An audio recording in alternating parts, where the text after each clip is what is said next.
ये बगदाद शहर के एक चौराहे का दृश्य है, जहां शहर भर के गरीब और दिहाड़ी मजदूर अपने परिवार का पेट पालने के लिए भीड़ लगाए रहते थे। इसी शहर में एक अमीर व्यक्ति रहता था, जिसका नाम हाशिम था। हाशिम को समय समय पर काम करवाने के लिए किसी न किसी दिहाड़ी मजदूर की जरूरत पड़ती थी। एक दिन हाशिम इस इरादे से चौराहे पर पहुंचा कि उसे कोई मजदूर मिल जाए, जिससे वो उस दिन का काम करवा सके। चौराहे पर मजदूरों की भीड़ इस तरह एक तरफ से दूसरी तरफ जाती थी, जैसे समुद्र की लहरें जो बार बार किनारे से टकराती हैं और फिर वापस चली जाती है। जैसे ही कोई अमीर व्यक्ति किसी मजदूर की तलाश में आता, चौराहे से तेज आवाजें आती, साहब, मैं हाजिर हूं, मैं हाजिर हूं। हाशिम को मजदूरों की इस हालत पर बहुत दुख हुआ, लेकिन साथ ही उसे आश्चर्य भी हुआ, क्योंकि मजदूरों की इस भीड़ में एक ऐसा मजदूर भी था जो बिल्कुल चुपचाप एक जगह बैठा था। उसके चेहरे से लगता था कि उसे पूरा यकीन है कि उसका ग्राहक खुद उसके पास आएगा। हाशिम सीधा उस युवक के पास गया और बोला, क्या तुम्हें काम की जरूरत है? युवक ने कहा, मैं आपका काम जरूर करूंगा। अगर मैं इस चौराहे पर बैठा हूं तो काम के लिए ही बैठा हूं, लेकिन मैं दिहाड़ी के 50 दिरहम लूंगा। क्या आपको यह मंजूर है? हाशिम हैरान होकर बोला, 50 दिरहम? ये तो बहुत ज्यादा है। बाकी मजदूर तो सिर्फ 5 दिरहम लेते हैं। आखिर तुम ऐसा क्या करते हो कि मैं तुम्हें 50 दिरहम दूं? युवक ने कहा, अगर आपको मंजूर नहीं है तो 5 दिरहम वाले मजदूरों की भीड़ मौजूद है, आप उनमें से किसी को ले जाइए। हाशिम को बहुत आश्चर्य हुआ। फिर कुछ सोचकर वो बोला, ठीक है, मुझे मंजूर है। युवक ने कहा, जरा रुकिए, मेरी कुछ शर्तें भी हैं। उनकी सहमति के बिना मैं कभी मजदूरी पर नहीं जाता। हाशिम हैरत से बोला, क्या कहा? शर्तें तो मालिकों की होती है, इस हिसाब से शर्तें रखने का हक मेरा है। युवक ने कहा, अगर आप मेरी शर्तें नहीं मानते तो मैं आपके साथ बिल्कुल नहीं जाऊंगा। हाशिम बोला, ठीक है, जरा बताओ, तुम्हारी शर्तें क्या है? युवक ने कहा, मेरी पहली शर्त यह है कि आप मेरे बारे में मुझसे कोई सवाल नहीं करेंगे। दूसरी शर्त यह है कि जैसे ही नमाज की आवाज होगी, उस वक्त से लेकर नमाज पढ़ने तक मैं आपका मजदूर नहीं रहूंगा। इस दौरान मैं आपकी कोई बात नहीं मानूंगा और न ही आप मुझ पर कोई आदेश दे सकेंगे।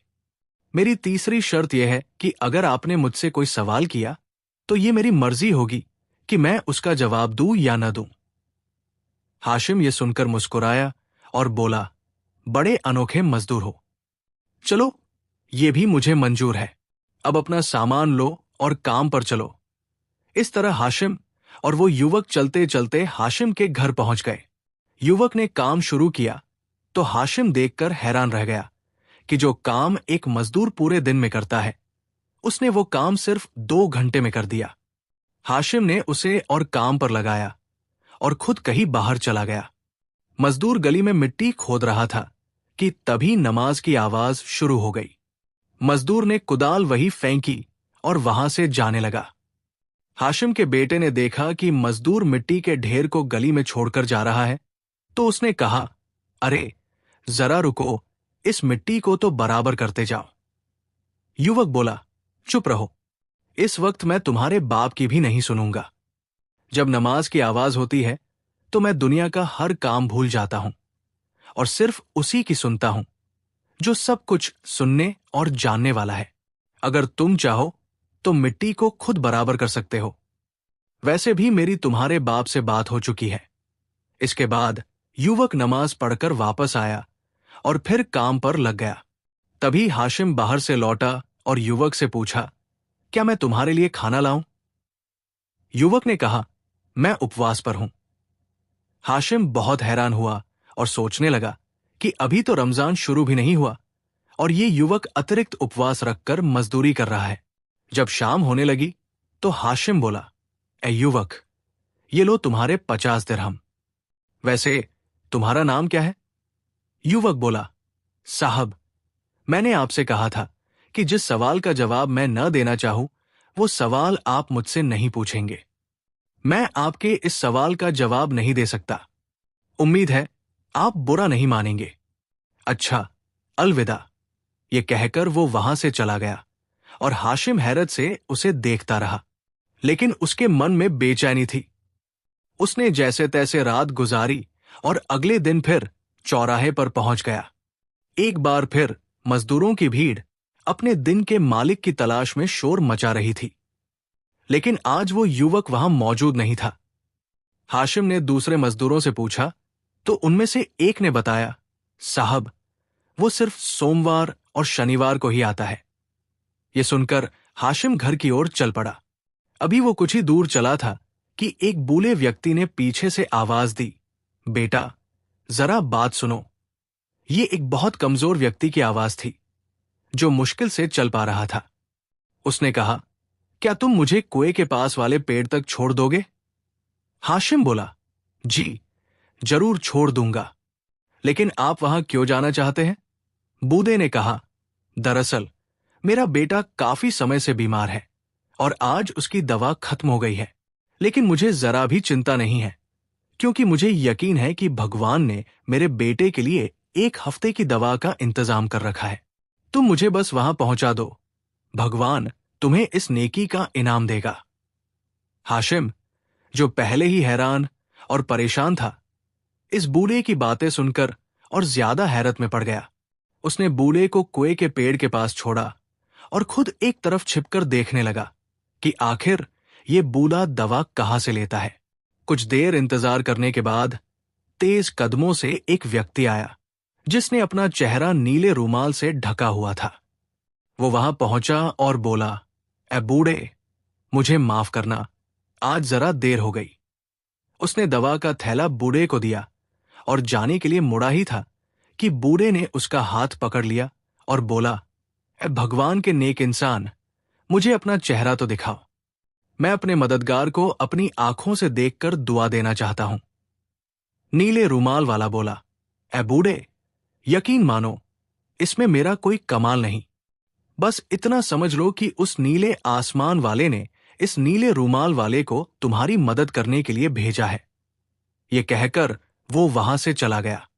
हाशिम छिपकर ये सब देख रहा था और एक पल के लिए भूल गया कि वह तो उस युवक मजदूर की तलाश में आया था। वो दौड़ता हुआ बूढ़े के पास गया और पूछा, ये आदमी कौन था जो तुम्हारी बिना स्वार्थ मदद करने आया? बूढ़े ने जवाब दिया, मैं उसे नहीं जानता। मैं बस इतना जानता हूं कि जब भी मेरे बेटे की दवा खत्म होती है, मैं यहां आ जाता हूं और ये नीले रुमाल वाला मुझे हर बार दवा दे जाता है। हाशिम ने बूढ़े को उसके घर छोड़ा और अपने घर लौट आया। अगले दिन वो फिर चौराहे पर गया और देखा कि वाकई वो युवक मजदूर वहां नहीं था। लेकिन आज हाशिम उस मजदूर के साथ साथ उस नीले रुमाल वाले को भी ढूंढ रहा था, मगर दोनों में से कोई नहीं मिला। वो परेशान होकर बगदाद की गलियों में उन्हें ढूंढने लगा। अचानक उसने सुना कि बगल के घर से कुछ बच्चों के चीखने और रोने की आवाजें आ रही हैं और उनकी मां उन्हें दिलासा दे रही थी। वो बार बार बच्चों से कह रही थी, चिंता मत करो, वो अभी आता होगा। हाशिम ये सब देख ही रहा था कि एक घुड़सवार 1 हफ्ते का राशन लेकर उस घर में दाखिल हुआ। ये वही नीले रुमाल वाला था।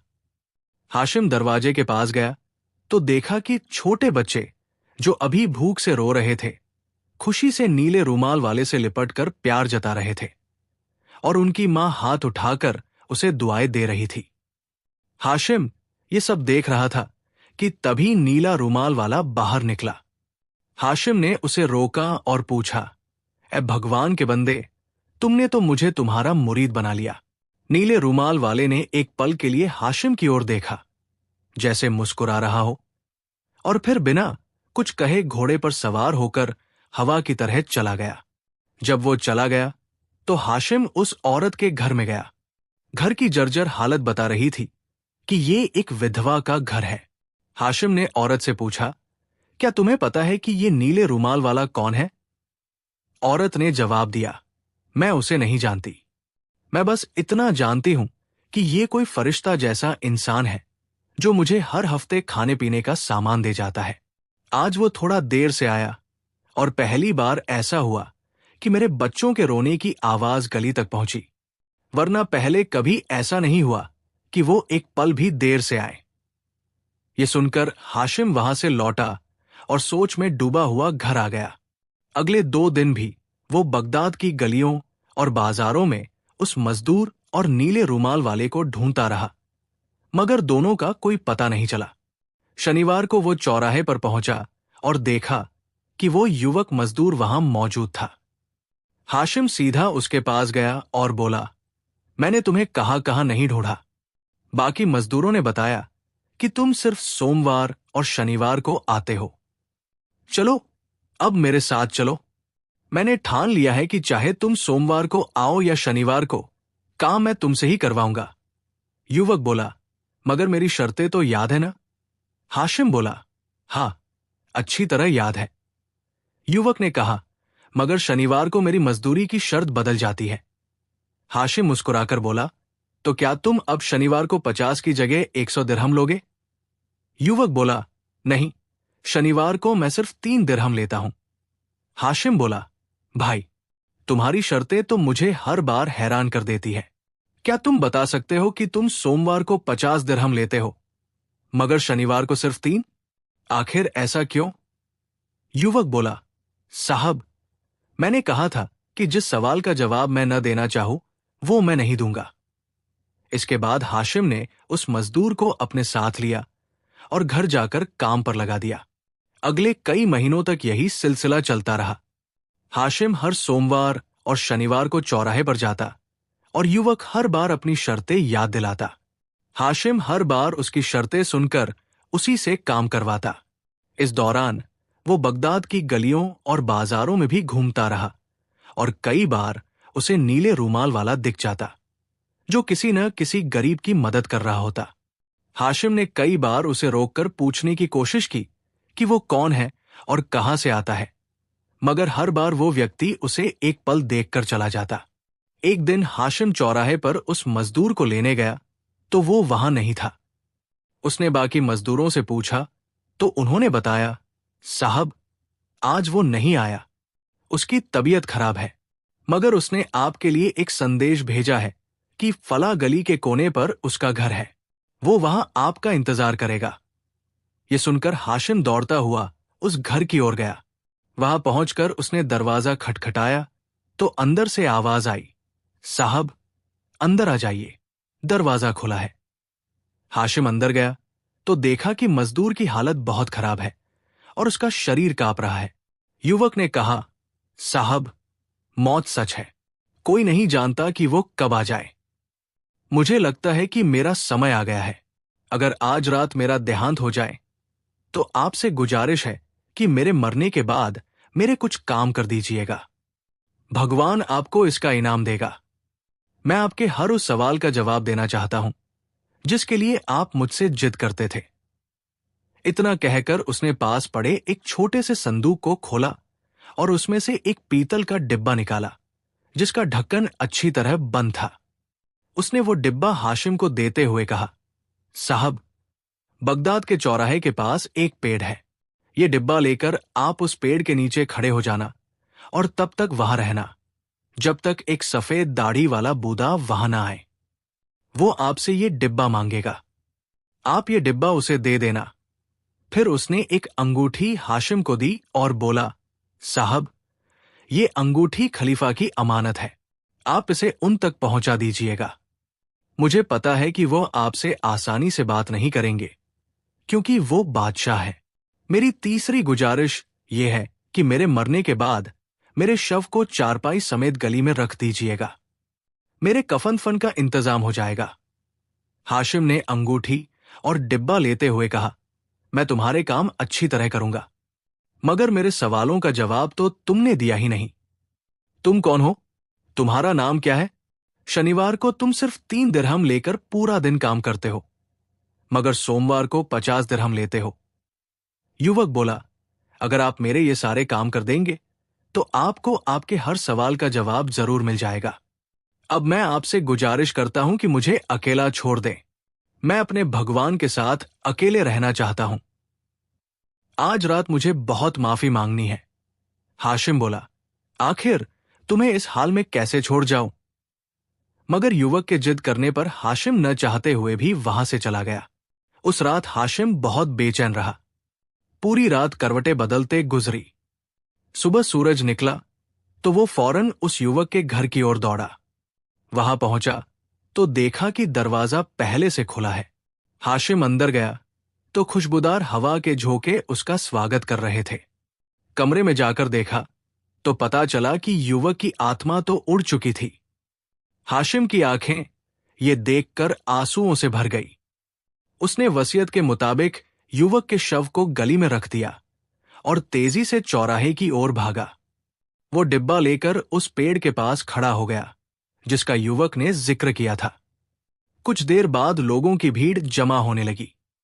सभी गरीब और बदहाल थे। हाशिम उन्हें देखकर हैरान था कि आखिर लोग यहां क्यों इकट्ठा हो रहे हैं।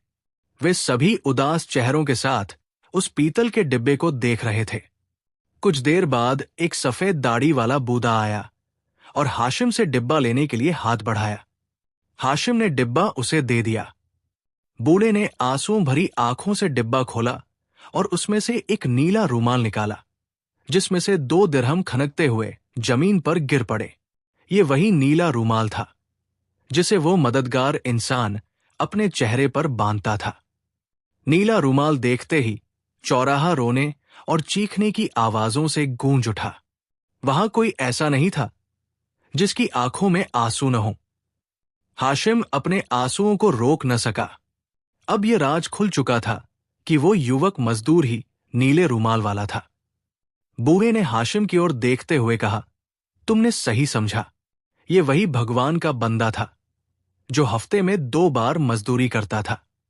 सोमवार को 50 दिरहम लेकर गरीबों की मदद करता और शनिवार को 3 दिरहम से अपना हफ्ता गुजारता था। जब भी वो खाली होता वो सिर्फ भगवान की याद में डूबा रहता था। और ये जो 2 दिरहम तुमने देखे, इन्हें उसने अपने कफन फन के लिए छोड़ा था। जिन लोगों की वो मदद करता था उन्हें उसने बता रखा था कि अगर किसी दिन मैं तुम्हारी मदद के लिए ना आऊं तो तुम सब इस चौराहे पर इस पेड़ के पास इकट्ठे हो जाना। अगर तुम्हें ये डिब्बा और रूमाल मिल जाए तो समझ लेना कि मैं इस दुनिया से चला गया हूं। हाशिम ने बूढ़े से पूछा, मगर ये युवक आखिर था कौन? इसका कोई परिवार था या नहीं? बूढ़े ने जवाब दिया, ये तो मुझे नहीं पता, लेकिन इतना जानता हूं कि आज बगदाद में कई घरों के चूल्हे नहीं जलेंगे। कई बीमारों को दवा देने वाला मसीहा नहीं मिलेगा। कई विधवाओं के बच्चे भूख से तड़पेंगे। इसके बाद सारा समूह रोता हुआ उस युवक के घर पहुंचा जहां गली में उसका जनाजा इंतजार कर रहा था। सबने मिलकर उसके कफन फन में हिस्सा लिया। जब हाशिम उसके अंतिम संस्कार से फारिग हुआ तो उसे याद आया कि खलीफा को उसकी अमानत पहुंचानी है। वो तेज कदमों से महल की ओर दौड़ा। वहां पहुंचा तो देखा कि खलीफा अपने वजीर के साथ बगीचे में टहल रहा था। हाशिम ने खलीफा से बात करने की कोशिश की तो खलीफा बोला, अभी मेरे पास वक्त नहीं, बाद में आना। हाशिम बोला, जनाब, मेरे पास एक अंगूठी है जो आपके लिए भेजी गई है। यह सुनते ही खलीफा उसे एक तरफ ले गया और बोला, जरा दिखाओ, कौन सी अंगूठी है? हाशिम ने अंगूठी दिखाई तो खलीफा ने उसे सीने से लगाया और चूमते हुए पूछा, ये अंगूठी तुम्हें कहां से मिली? भगवान के लिए मुझे इसके मालिक के पास ले चलो। हाशिम बोला, उसका तो देहांत हो चुका है। आज ही बगदाद के हजारों लोगों ने उसे दफनाया। ये सुनते ही खलीफा फूट फूट कर रोने लगा और बोला, मुझे उसकी कब्र पर ले चलो। खलीफा नंगे पैर बगदाद की गलियों में दौड़ता हुआ उसकी कब्र पर पहुंचा और लिपट कर रोने लगा। वो बोला, मैंने तुम्हें कहां कहां नहीं ढूंढा, मगर तुम नहीं मिले, और अब जब मिले तो इस हाल में। हाशिम ने पूछा, हुजूर, आप इसकी मौत पर इतने दुखी क्यों हैं? खलीफा बोला, ये कब्र मेरे बेटे की है। दरअसल ये बचपन से एक बूढ़े के पास जाता था और पूरा दिन भगवान की इबादत में बिताता था। इसने मुझे कई बार समझाया कि मैं दुनिया के धन दौलत के पीछे न भागूं। कई बार उसने मुझे चेतावनी दी कि अगर मैं ऐसा करता रहा तो वो मुझे छोड़कर चला जाएगा। वो कहता था, अब्बा, इतने पाप मत कमाइए जिनका हिसाब न दे सको। मगर मैंने उसकी एक बात नहीं मानी। लोग अपनी संतान को समझाते हैं, मगर यहां संतान अपने माता पिता को समझा रही थी। लेकिन अफसोस, मैंने उसकी बात नहीं सुनी। फिर मुझे सजा मिली। उसने मुझसे मुंह मोड़ लिया और गरीब की तरह जिंदगी गुजारने लगा। इसके बाद खलीफा ने उस नेक बूढ़े को ढूंढा और आखिरकार उसी चौराहे पर उस पेड़ के पास उसे पाया। खलीफा ने बूढ़े के पैरों में गिरकर सच्चे दिल से तौबा की। उसने बूढ़े से कहा, लाइए, वो नीला रूमाल मुझे दीजिए। आज के बाद मेरा बेटा जो काम छोड़ गया उसे मैं खुद जारी रखूंगा। मैं वादा करता हूं कि ये नीला रूमाल मैं अपने चेहरे पर लपेटूंगा और हर गरीब के घर जाकर उसकी मदद करूंगा। दोस्तों, ये कहानी आपको कैसी लगी? अपनी राय जरूर बताइएगा और हमारे चैनल को सब्सक्राइब करना न भूलें। वीडियो देखने के लिए बहुत बहुत शुक्रिया।